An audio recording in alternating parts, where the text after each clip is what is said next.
बिस्मिल्लाहिर्रहमानिर्रहीम। Welcome to leaders forces academy. उम्मीद करता हूँ सब लोग खैरियत से होंगे। Pakistan navy sailor initial test के डेली बेसिस पे एक्सपीरियंस हम आप लोगों के साथ शेयर कर रहे थे। आज 14 जुलाई 2026 पाकिस्तान नेवी के तमाम सेंटर्स के अंदर जो क्वेश्चन बार बार रिपीट हुए वो क्वेश्चन भी और उनसे रिलेटेड क्वेश्चन भी आपको बहुत ज़्यादा एक्स्ट्रा इन्फॉर्मेशन के साथ, कॉन्सेप्ट्स के साथ बहुत इंटरेस्टिंग वे में शेयर किए जाएंगे। तो वीडियो को अंत तक वॉच करना है।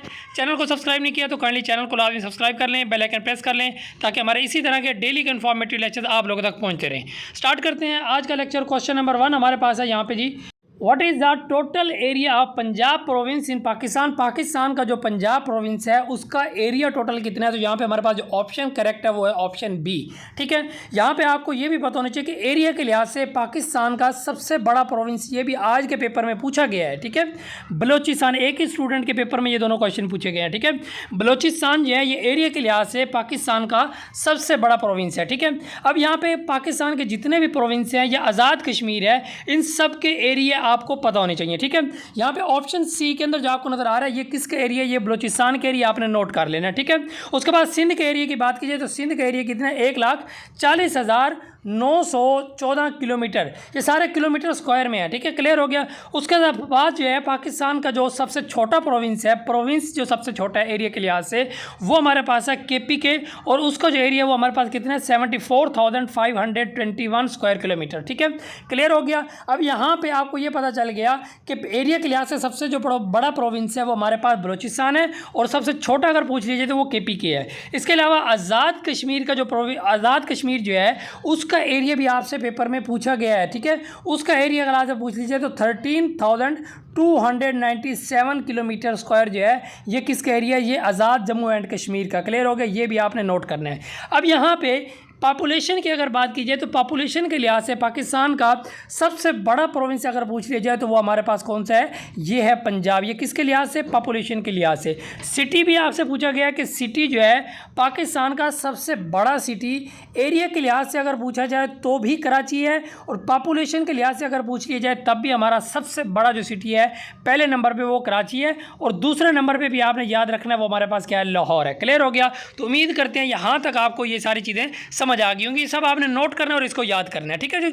नेक्स्ट हमारे पास क्वेश्चन है जी, the maths number is represented by which symbol. देखो मैथ्स नंबर जो है ये एक होता है हमारे पास एटॉमिक नंबर, जो मैं आपको बहुत डिटेल में ऑलरेडी इनके कॉन्सेप्ट पर पढ़ा चुका हूँ।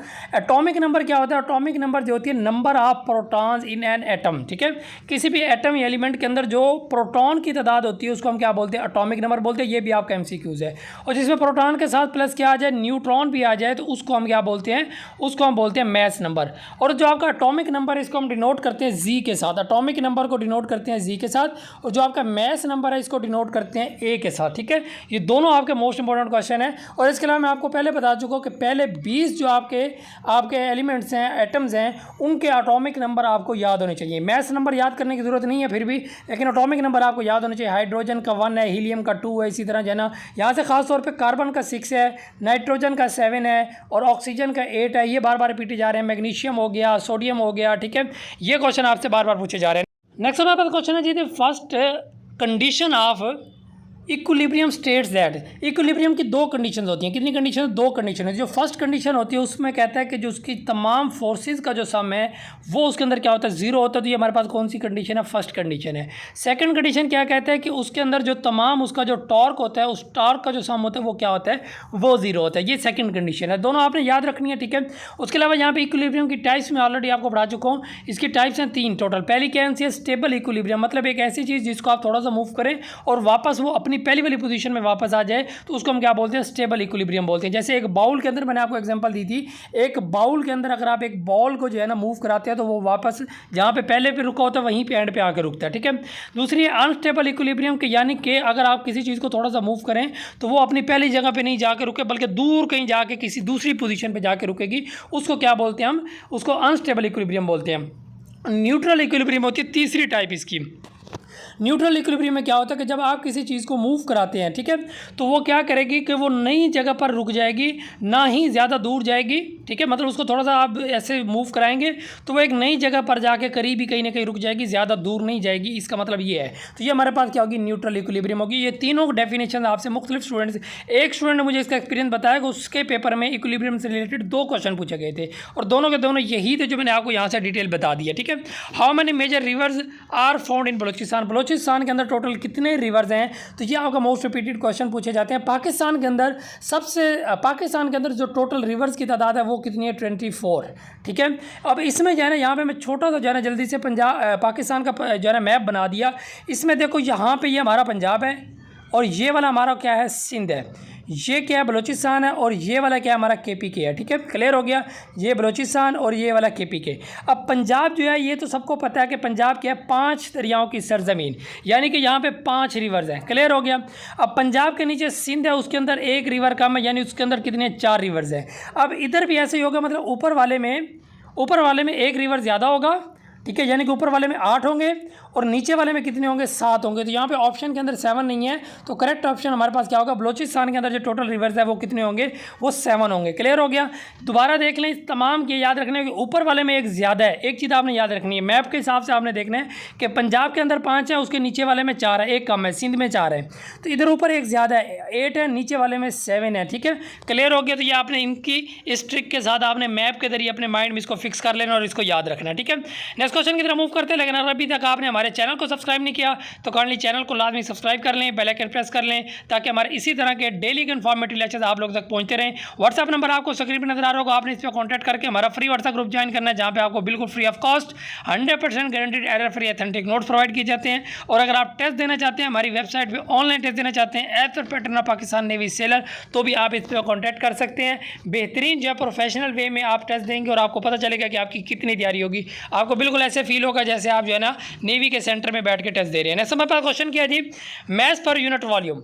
मैथ पर यूनिट वॉल्यूम जो है इसको क्या बोलते हैं, इसको बोलते हैं डेंसिटी। क्या बोलते हैं, ये आपसे पूछा गया है, ठीक है। और इसका यूनिट अगर आपसे पूछ लिया जाए तो वो क्या होगा, देखो मैथ्स का यूनिट क्या होता है हमारे पास किलोग्राम, और वॉल्यूम का यूनिट क्या होता है हमारे पास मीटर क्यूब, ठीक है। तो किलोग्राम पर मीटर क्यूब जो है ये हमारे पास क्या बन जाएगा, डेंसिटी का यूनिट बन जाएगा, क्लियर हो गया। अब डेंसिटी किस पे डिपेंड करती है, ये भी आपसे क्वेश्चन पूछा गया, मैथ्स पे डिपेंड करती है एंड वॉल्यूम पे डिपेंड करती है। उसने ये भी पूछा आपसे कि अगर मैथ्स इंक्रीज होगा तो डेंसिटी भी क्या होगी, साफ ज़ाहिर है इंक्रीज होगी। फार्मूला आपके सामने है, ठीक है, डायरेक्ट रिलेशन में है। और अगर वॉल्यूम इंक्रीज होगा तो फिर डेंसिटी क्या होगी, डिक्रीज होगी, क्योंकि ये क्या है, एक दूसरे के इनवर्स रिलेशन में है। तो ये फार्मूला आपने ध्यान में रखना है, rho is equal to m over में वॉल्यूम का v, क्लियर हो गया। इससे कोई भी क्वेश्चन आ जाए आप इजीली सॉल्व कर सकते हैं।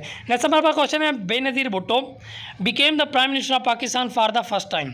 देखो बेनज़ीर भुट्टो साहिबा जो है ये पाकिस्तान की और मुस्लिम दुनिया की, पाकिस्तान की भी और मुस्लिम दुनिया की फर्स्ट जो है फीमेल प्राइम मिनिस्टर है। फर्स्ट फीमेल प्राइम मिनिस्टर अगर आपसे पूछ ली जाए मुस्लिम दुनिया की और पाकिस्तान की भी, तो वो हमारे पास कौन सी है, मोहतरमा बेनज़ीर भुट्टो साहिबा। और ये कब पहली दफ़ा जो है ना ये जो है ना प्राइम मिनिस्टर बनी थी 1988 में।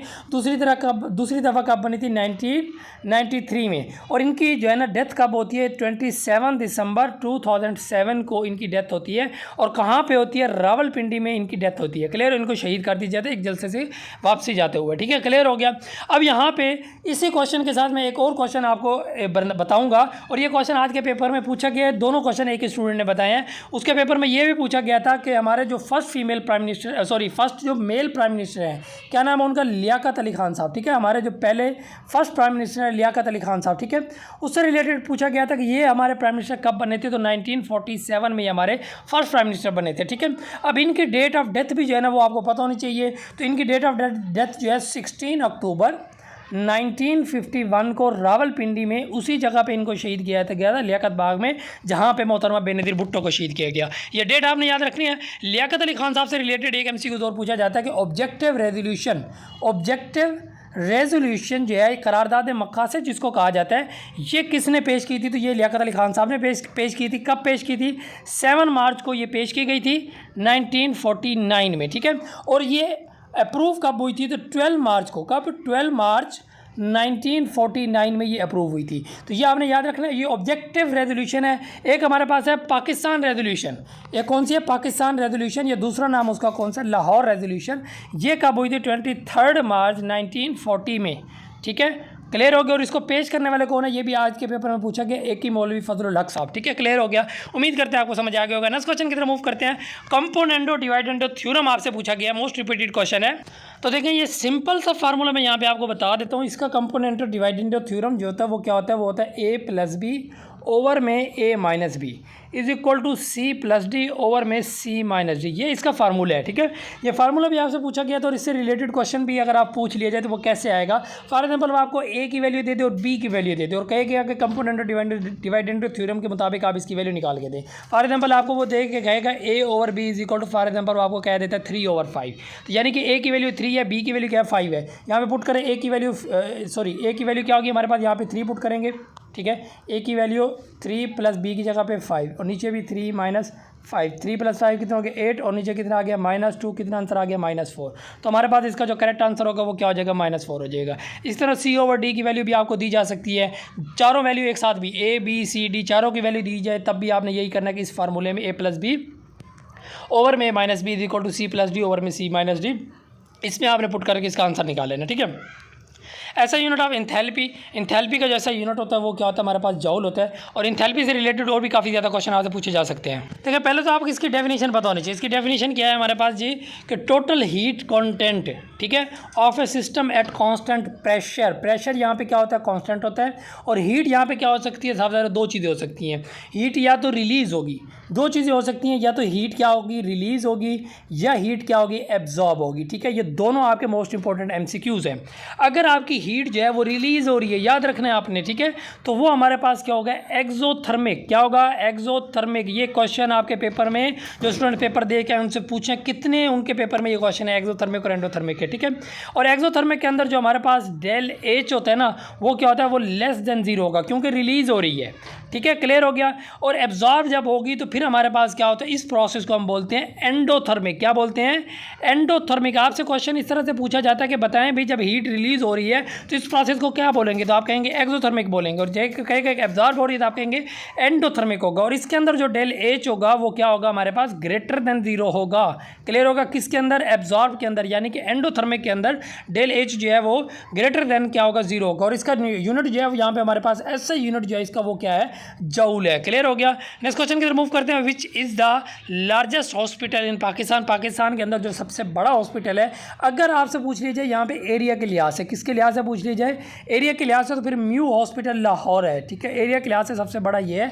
और वैसे अगर ओवरऑल आपसे पूछ ली जाए तो फिर ओवरऑल जो होगा वो निश्तर हॉस्पिटल मुल्तान होगा। ठीक है, मुख्तलिफ सोर्सेज आपको इसका मुख्तलिफ आंसर बताएंगे, लेकिन ये जो है ना ये करेक्ट आंसर है। ठीक है, जो दोनों के हिसाब से मैंने आपको बता दी है, आपने इसी तरीके से इसको याद करनी है। ठीक है, वैसे हमारे पास ये क्वेश्चन जो है रबी सीज़न, देखो सीज़न जो होते हैं ना वो दो होते हैं। ठीक है, दो सीज़न होते हैं पाकिस्तान के अंदर। ठीक है, एक हमारे पास रबी सीज़न है, दूसरे का नाम भी मैं यहाँ पे लिख देता हूँ। हमारे पास क्या होता है? खरीफ सीज़न, जिसको हम बोलते हैं, क्या बोलते हैं? खरीफ सीज़न। ठीक है, नाम दोनों के लिख दिए। अब इनको हम एक्सप्लेन कर लेते हैं। ठीक है, जो रबी सीज़न है ये मुख्तलिफ तरीके से पूछे जाते हैं, इनकी जो क्रॉप्स हैं ना वो भी पूछी जाती हैं। ठीक है, रबी सीज़न जो है ये काश्त किया जाता है कब? अक्टूबर में काश्त होता है। अक्टूबर से लेकर दिसंबर तक जो है ना यूँ समझो ये काश्त होती है इसकी। और इसकी जो हार्वेस्टिंग होती है यानी कि कटाई वगैरह इसकी जो होती है वो कब होती है? वो अप्रैल से लेके मई में जो है ना इसकी वो कटाई वगैरह शुरू हो जाती है। अब इसमें देखी जाए तो इसकी कौन कौन सी क्रॉप्स हैं जो कि हम जो है ना दिसंबर में, अक्टूबर में, नवंबर में जो है ना हम उसको काश्त कर रहे होते हैं। तो उसमें सबसे पहले नंबर पे हमारे पास आ जाती है गंदम। ठीक है, अप्रैल वगैरह में इसकी कटाई हो रही होती है। ठीक है, और बारले वगैरह हो गया। ठीक है, और इसके अलावा क्या है यहाँ पे हमारे पास ग्राम हो गया। ठीक है, तो ये सारी जो है ना ये वाली क्रॉप्स जो है ये कौन सी क्रॉप्स है? ये रबी की क्रॉप्स है। आपसे पूछा जाता है कि which one of the following is the rabi crops, या वीट कौन सी जो है ना वो क्रॉप्स है। ठीक है, तो ये रबी है। अब ख़रीफ़ की बात कर लें अगर हम, तो ख़रीफ़ जो है ना हमारे पास यहाँ पे वो कब स्टार्ट होता है? ठीक है, सबसे पहले तो आपको ये पता होना चाहिए कि स्टार्ट कब होता है। तो ख़रीफ़ का जो सीज़न है ना इसकी जो काश्त होती है वो अप्रैल से लेकर जुलाई तक इसकी काश्त होती है। अप्रैल से लेके जुलाई में तक इसकी काश्त होती रहती है। अब इसमें कौन कौन सी चीज़ आ जाती है? सबसे पहले तो जैसे अच्छा इसके पहले हम ये देख लेते हैं कि इसकी कटाई वगैरह कब होती है। तो वो सितंबर से लेके नवंबर तक, ठीक है, यानी कि मुख्तलिफ़ फसलों का मुख्तलिफ टाइम होता है, ठीक है। अब इसमें कौन कौन सी आ जाती है? इसमें जो है ना जैसे कि आपका शुगर केन हो गया। सबसे पहले तो यहाँ पे आपकी जो है ना वो आ जाती है कॉटन वगैरह। कौन सी आती है? कॉटन वगैरह। जैसे है हमारी कपास, ठीक है, कपास इन्हीं सीज़न में होती है ना, ठीक है, कॉटन हो गया। और इसके अलावा जो है ना शुगर केन मैंने बोला, और राइस वगैरह भी इसी में होते हैं, ठीक है, धान जिसको हम कहते हैं, ठीक है। और मेज़ वगैरह जो है ना ये भी इसी फसल में होता है, ठीक है। क्लियर हो गया? तो ये चंद एक आपने याद रखना है। ये खरीफ की फसलों के नाम मैंने यहाँ पे लिखी हैं। ये आपसे मुख्तलिफ तरीके से यहाँ पे क्वेश्चन पूछता है, ठीक है। क्लियर? इस क्वेश्चन की तरफ मूव करते हैं। व्हाट्सएप नंबर 1 2 दोबारा आप लोगों के साथ शेयर करते जाए। अगर आपने जो है ना हमारे चैनल को सब्सक्राइब नहीं किया तो काइंडली चैनल को लाजमी सब्सक्राइब कर लें। चैनल को सब्सक्राइब करना इसका हक बनता है। Choose the correct adverb. Adverb क्या होता है? जो कि हमारे वर्ब को मज़ीद एक्सप्लेन करता है। जो क्या करता है? वर्ब को मज़ीद एक्सप्लेन करता है, उसको हम क्या बोलते हैं? एडवर्ब बोलते हैं, ठीक है। The students listened. अब लिसन्ड को एक्सप्लेन करेगा टू द टीचर।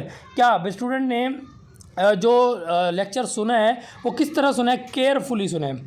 याद रखना है एडवर्ब की एक निशानी कि इसके एंड पे एल वाई आता है। क्या आता है? L Y. जैसे फास्टली हो गया, जैसे स्लोली हो गया, ठीक है। He is walking slowly, he is running fastly, ठीक है, इस तरह जो है ना। क्लियर? तो ये हमारे पास जो एल वाई जिसके एंड पे आ जाता है तो ये हमारे पास क्या होते हैं? एडवर्ब होते हैं। सिंपल सी बात होगी। तो यहाँ पे क्या आएगा? हमारे पास केयरफुली आ जाएगा, ठीक है। एडवर्ब से रिलेटेड मजीद एक क्वेश्चन और भी पूछा गया है। Identify the adverb in the following sentence. She speaks English fluently, ठीक है। अब वो इंग्लिश बोलती है लेकिन किस तरह बोलती है? फ्लुएंटली बोलती है। तो यहाँ पे जो वर्ड एडवर्ब है वो कौन सा है? वो है fluently. L Y R end में, तो ये हमारे पास क्या होगा? सिंपल सा जो है ना आपको कॉन्सेप्ट मैंने इसका बता दिया, ठीक है। यहाँ पे एक चीज़ मैं और बता दूँ, एडवर्ब जो होता है ये क्या करता है? ये वर्ब को जो है ना एक्सप्लेन करता है। जबकि जो एक प्रोनाउन होता है, क्या होता है? प्रोनाउन जो होता है वो किसको एक्सप्लेन कर रहा होता है? मजीद नाउन को एक्सप्लेन कर रहा होता है। क्लियर हो गया? नेक्स्ट हम क्वेश्चन की तरफ मूव करते हैं। सॉरी ये भी सही बताया मैंने वैसे, लेकिन एक वर्ड एडजेक्टिव मैं आपको बताना चाह रहा था। क्या होता है? एडजेक्टिव। एडजेक्टिव जो होता है ना वो क्या करता है? ये एडजेक्टिव वर्ड्स है, डी यहाँ पे साइलेंट होता है, ठीक है। एडजेक्टिव जो होता है ना ये क्या करता है? ये नाउन या प्रोनाउन को जो है ना ये एक्सप्लेन करता है, उसके बारे में मजीद बताता है। जैसे कैसे हम कहते हैं ऑनेस्ट में ही इज़ ऑनेस्टली, या इस तरह से कोई चीज़ आ जाएगी ना, तो ऑनेस्टली जो होगा ना ये क्या होगा? हमारे पास एडजेक्टिव होगा, ठीक है। जो किसी नाउन की या प्रोनाउन की किसी इंसान की खूबी को बताएगा वो हमारे पास क्या होगा? वो हमारे पास होगा जी एडजेक्टिव होगा, ठीक है। Which colour of visible light has the highest frequency? तो यहाँ पे सिंपल सी चीज़ आपने याद रखनी है। ये मैं आपको कल के क्वेश्चन में भी पढ़ाया था, मैंने इसकी एक्स्ट्रा इन्फॉर्मेशन बताई थी कल या परसों में, ठीक है। और देखो यही क्वेश्चन जो मैंने एक्स्ट्रा बताया था आपसे पेपर में पूछे जा रहे हैं, ठीक है। देखो यहाँ पे हमारे पास जो टोटल इसकी, बल्कि यहाँ पे मैं एक ट्रिक बता देता हूँ, इसकी ट्रिक आपने याद रखनी है, VIB, ठीक है। ये सिंपल सी ट्रिक आपने छोटी क्लासों में पढ़ी होगी, ठीक है। YOR, ठीक है। ये टोटल 7 कलर्स हैं, विब गेयर इस तरह का ये वर्ड, ठीक है। इसमें जो है ना जो फ्रीक्वेंसी होती है ना, सबसे ज़्यादा फ्रीक्वेंसी वो है V से वॉयलेट। ये फ्रीक्वेंसी के हिसाब से मैंने ट्रिक बताई है आपको, ठीक है। सबसे ज़्यादा जो फ्रीक्वेंसी है वो किसकी है? वॉयलेट की है। फिर उससे कम किसकी है? इंडिगो की, फिर ब्लू की, ग्रीन की, येलो की, ऑरेंज की, और सबसे कम किसकी होगी? रेड की होगी। ये फ्रीक्वेंसी है, ठीक है। और कल के लेक्चर में आई थिंक आपसे जो पूछा गया था वर्ड, वो पूछा गया था वेवलेंथ पूछी गई थी। क्या पूछी गई थी? अगर आपसे वेवलेंथ पूछी जाए सबसे ज़्यादा वेवलेंथ किसकी है, तो वो इसकी उलट आपका हो जाएगा। फिर आपकी ट्रिक हो जाएगी ROYG और BIV, ठीक है। तो लेकिन आप ये एक ट्रिक याद रख लें जो मैंने अभी पहले लिखे, विब गयार, ठीक है। ये ट्रिक आपने छोटी क्लासेस में भी पढ़ी हुई होगी, ठीक है। तो ये जब आप याद कर लेंगे तो इससे उल्टा कर लेंगे, मतलब सबसे ज़्यादा जो वेव लेंथ होगी वो रेड की होगी, उससे कम किसकी होगी? ऑरेंज की, येलो की, ग्रीन की, ब्लू की, इंडिगो की, और सबसे कम जो वेव लेंथ होगी वो किसकी होगी? वॉयलेट की। और सबसे ज़्यादा हाईएस्ट फ्रीक्वेंसी भी वॉयलेट की होगी। और फ्रीक्वेंसी या एनर्जी भी पूछ ली जाए तो एक ही बात है, एनर्जी और फ्रीक्वेंसी एक ही बात है, ठीक है। सबसे ज़्यादा किसकी है? वॉयलेट की। और सबसे कम किसकी है? रेड की है, ठीक है। क्लियर? उम्मीद करते हैं आपको समझ आ गया होगा। A square has a perimeter. Perimeter मैंने आपको बताया था, उसने कहा है कि एक स्क्वायर है। देखो ये मैंने स्क्वायर यहाँ पे बना दिया, कल मैंने इसका कॉन्सेप्ट बताया था। वो कहता है उसका जो पेरीमीटर है वो 48 है, यानी कि इसको आप 4 पे डिवाइड कर दें, कितना आ जाएगा? 12। यानी कि इसकी ये वाली साइड भी 12 है, ये वाली साइड भी 12 है, ये भी 12 है, और ये भी, चारों साइड इसकी 12 है। तो वो कहते हैं इसका एरिया कितना होगा? तो एरिया का फार्मूला क्या होता है हमारे पास? एरिया का फार्मूला होता है लेंथ मल्टीप्लाई बाय ब्रीथ, ये ठीक है। तो 12 मल्टीप्लाई बाय 12 आप कर देंगे, लेंथ भी 12 है, ब्रेथ भी 12 है, तो कितना हो जाएगा 144 यहाँ पे हमारे पास सेंटीमीटर स्क्वायर। ये आंसर आ जाएगा किसका, एरिया होगा उस स्क्वायर का जिसका पेरीमीटर कितना होगा 48 सेंटीमीटर।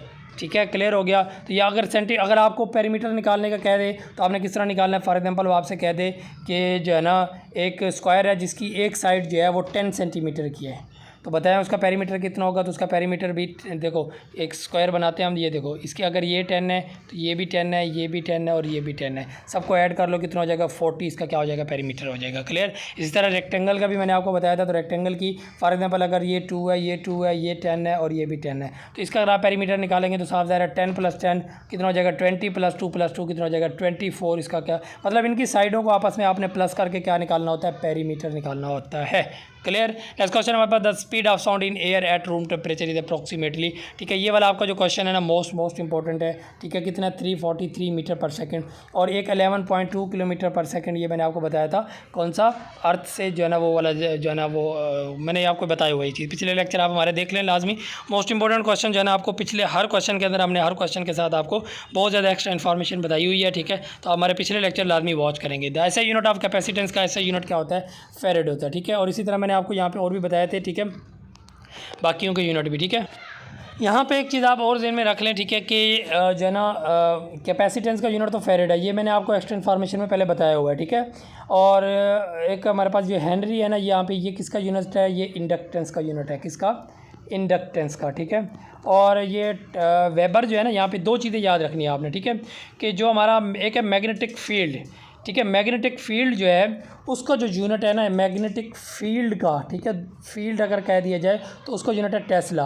और मैग्नेटिक फ्लक्स अगर आपसे कह दिया जाए मैग्नेटिक फ्लक्स, तो उसका यूनिट क्या है, वेबर, जिसको WB से भी डिनोट करते हैं। ऑप्शन के अंदर ये भी आपको मिले तो आपने इसको ठीक करना है। क्लियर, उम्मीद करते हैं आपको समझ आ गया। Which of the following is a scalar quantity, इनमें से कौन सी जो है ना वो स्केलर क्वांटिटी। देखो वेलोसिटी जो है वो है क्या नाम है हमारी वेक्टर क्वांटिटी, एक्सेलरेशन भी, फोर्स भी। तो हमारे पास क्या होगा, energy.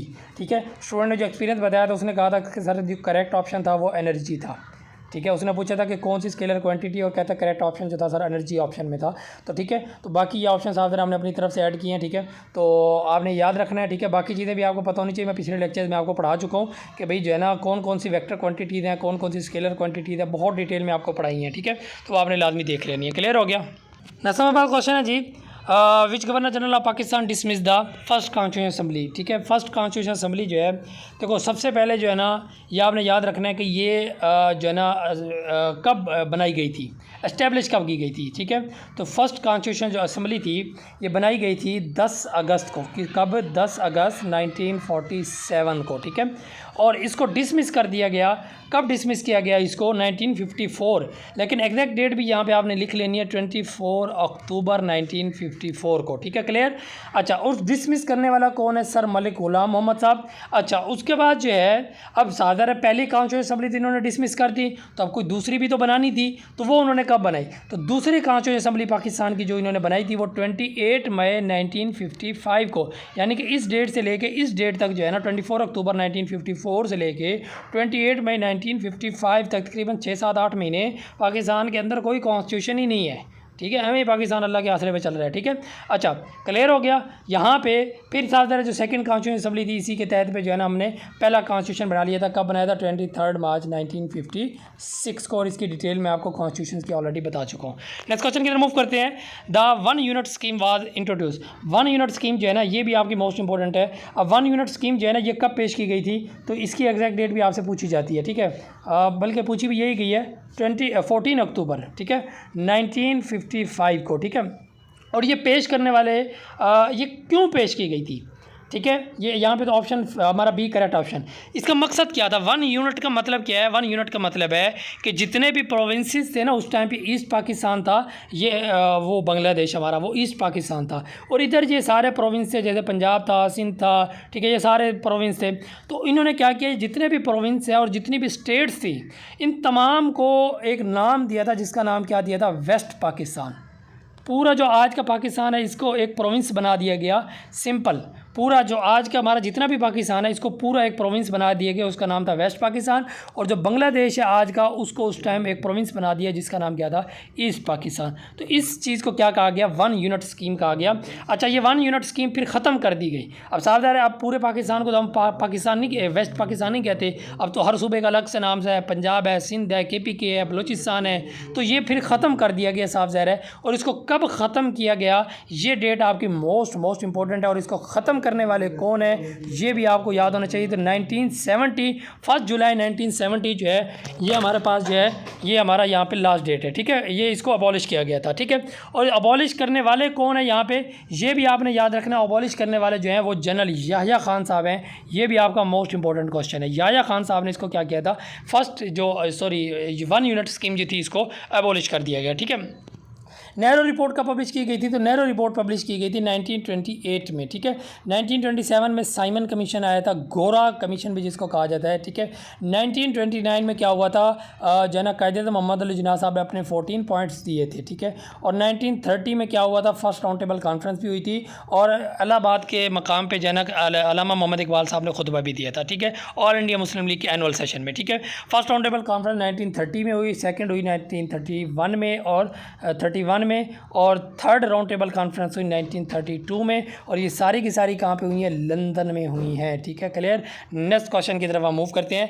Which element has the highest electron affinity.